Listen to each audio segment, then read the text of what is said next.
হারাম একটা সামান্য একটা হারাম ঠুনকো একটা খেলাকে নিয়ে সারা বিশ্ব কি করতেছে দেখেন নাই? কি পাগল হয়ে গেছে একেবারে। কি অবস্থা মানুষের মধ্যে, কে খেলে তারও ঠিক নাই, ওই দেশের লোক আমাকে চিনে কিনা তারও ঠিক নাই, নিজের কোনো ব্যক্তিত্ব গায়রত কিছুই নাই। আশ্চর্য একটা জাতি আমরা। কে খেলছে?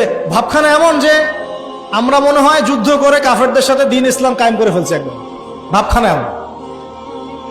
অথচ এগুলো তৈরি করা হয় কি জন্য? যাতে মুসলিম জাতি একদিকে ফোকাস করে থাকে, অন্যদিকে ওরা তাদের উদ্দেশ্য সাধন করবে। এখন সারা ওয়ার্ল্ডের চেহারা একদিকে ফিরাইছে, এদিকে দেখো, এই যে খেলা দেখো, আর বাকি পিছনে যে কাজগুলা ঠিকই করছে ওরা।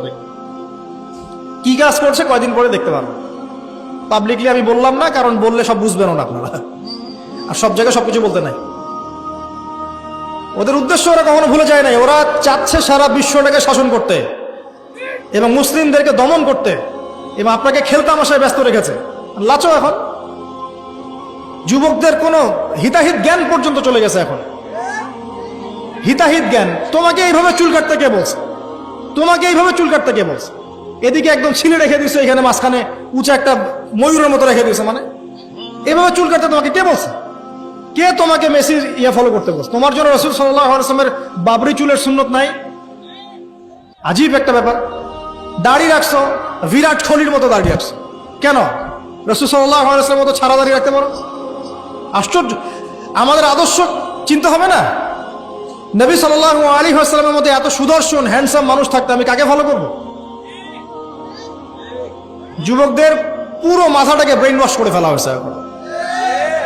কারণ ওরা জানে খুব ভালো করেই, যুবকরা যদি আল্লাহর পথে ফিরে আসে ওদের সমস্যা আছে, সমস্যা। এই কারণে তোমাদেরকে ভুলিয়ে রাখা হচ্ছে। নিজের জীবনের মূল্য দিতে শেখো।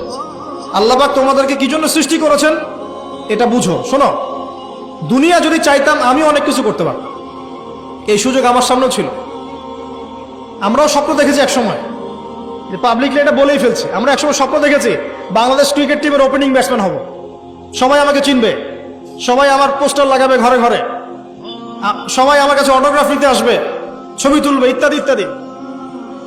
যখন থেকে দিন বুঝেছি আলহামদুলিল্লাহ একদিনও পিছিয়ে ফিরে তাকাই নেই। আলহামদুলিল্লাহ এখনো মানুষ কিন্তু ছবি তুলছে, আমাদের সাথে তুলতে যাচ্ছে, অটোগ্রাফ চাচ্ছে, একই বিষয়।